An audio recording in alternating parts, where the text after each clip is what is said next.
Welcome back. While the Royal St. Lucia Police Force Band is basking in its achievements over the years, it continues to lament that it has no home of its own. Amid its 74th anniversary celebration, the police band continues to be housed at the Caribbean Cinemas building. The National Security Minister says the matter will be addressed during the next term in office. For 74 years, the Royal St. Lucia Police Force Band has been committed to service to community, playing during official events and doing community outreach. The band has been recognized on a regional and international level, having major successful performances around the world.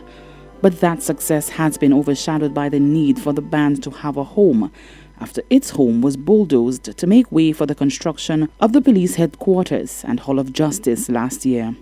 Band leader, Assistant Superintendent of Police Dylan St. Jules, says that when the pandemic is over, it will need a proper home. Our focus presently is on assisting in the pandemic, and most of our members are tired out doing policing work, which is necessary.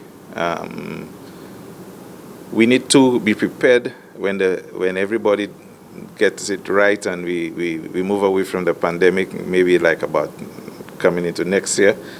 We need to have a building with the necessary facility to accommodate improving our service to community. So presently we are occupying the space at the top of Caribbean Cinemas, and necessary infrastructure need to be in place to get us ready for service to community. The National Security Minister, Hermangill Francis, on Friday took the opportunity to congratulate the band on its achievement and gave a glimmer of hope as to when the band would get a new home. I want to take this opportunity to congratulate the police band on the 74th year of existence. They have served us well. They are internationally acclaimed, and we know they're not housed properly. And so we are going to take the opportunity in the next term of office to deal with that expeditiously. The Royal St. Lucia Police Force Band celebrated its 74th anniversary on Friday, June 18th. For the Hot 7 News, Nisha Charles reporting. During a meeting last week, bishops discussed denying communion to public figures such as President Joe Biden due to their support of abortion rights.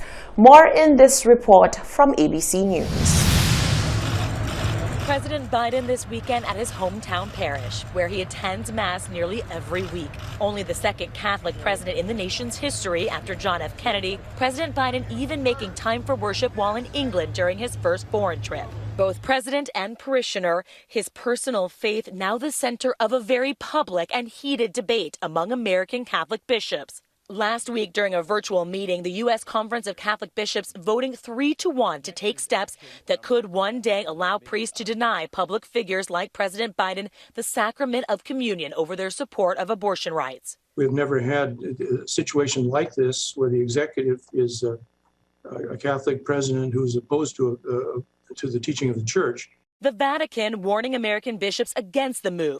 Pope Francis has publicly focused much more on issues of poverty, refugees, and equality. 60 Catholic Democrats on Capitol Hill rushing to President Biden's defense in a new letter to the bishops, including California Congressman Ted Lieu, who went as far as to call the bishops hypocrites, writing, "There are a number of Catholic Republican elected officials who support the death penalty. Are you going to deny communion to them?" The bishops are expected to vote on final language this fall. The president asked about their move and what it could mean for him. That's a private matter, and I don't think that's going to happen. Thank you. And Lindsay, after his foreign trip last week, the president this week is turning again to domestic politics. He plans to meet with members of Congress who have been drafting a new bipartisan proposal on infrastructure. The president said he's eager to see the details of their plan. Brazil has now recorded more than 500,000 coronavirus deaths, making it only the second country after the U.S. to pass that figure. More than 2,000 people each day have been dying of COVID-19. It's led to protests for the president to be removed from office. The BBC's Angus Crawford reports. On a beach where Rio normally comes to play, a bleak memorial. 500 flowers to mark 500 1,000 deaths. And across this country still, the graveyards receive more of COVID's victims. Is it any wonder? Look at the crowded trains.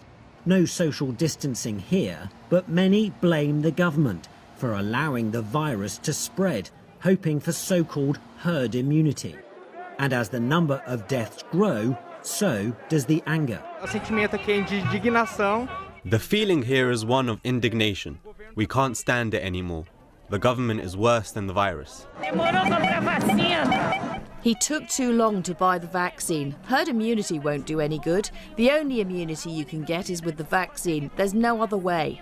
I've lost many friends, almost lost a cousin. Millions of people are orphans, fatherless, motherless and childless. There are protests across Brazil. The banner reads, "Bolsonaro out." He's the president who once called COVID the little flu, and they blame him for what's happening. But in a tweet, the country's health minister insisted he was working tirelessly to vaccinate all Brazilians in the shortest time possible. Saving lives and stopping the health system being overwhelmed, two key priorities. But the vaccination campaign seems to be stuttering. 29% of the population given a first dose, only 11% a second. And so they march in their thousands against what they see as government incompetence, calling for their president to be impeached. This health emergency may soon become a political crisis.